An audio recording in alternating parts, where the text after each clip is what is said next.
learning to trust yourself. You know, a lot of us went through a lot of situations in life, maybe in business, where we came to question our perspective. You know, maybe someone more senior than us discounted our viewpoint when we knew, saw something very clearly, and we're like, this is what we got to do.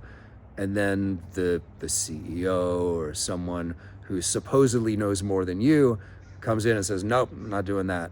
And you shut it down.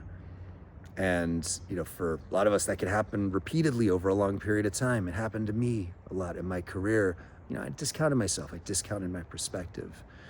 And it's important to reclaim that, reclaim that voice in you that knows what you know. Because here's what I'll leave you with is a lot of us, especially those of us who have been in careers for a while, we think of our value in terms of our skills, right? Like you think your value is based on how good of an engineer you are, or a product manager you are, or how good of a designer you are. Obviously, AI is upending a lot of that thinking, and it also underscores what's actually true. What actually makes you valuable is your perspective.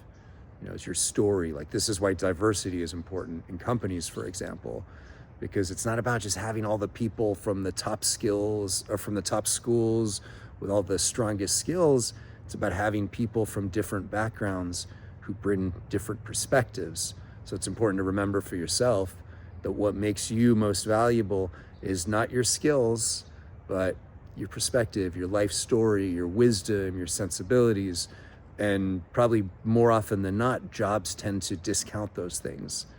Jobs tend to lead us to believe that what makes us valuable is our skills, because in most jobs, that's what you get compensated for, is how you're applying your skills to the particular needs of the role. And so it makes that association, right? Like, the reason I'm worth whatever amount of money I'm getting paid is because of my skills as a whatever.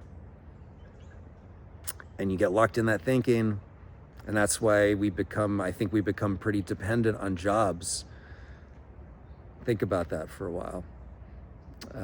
Because most of us, there's a million different ways to make a living, and there's an infinite number of ways. And there's probably a million different ways that someone with your sensibilities and your skills and everything you know how to do is making a living in a way that you can't even think of right now, because you maybe haven't fully opened your mind to the possibility. So I'm gonna leave you with this. I wanna encourage you to actually think about what you know. Think about your skills, your abilities, and what you love doing, most importantly. Like, what do you really love doing?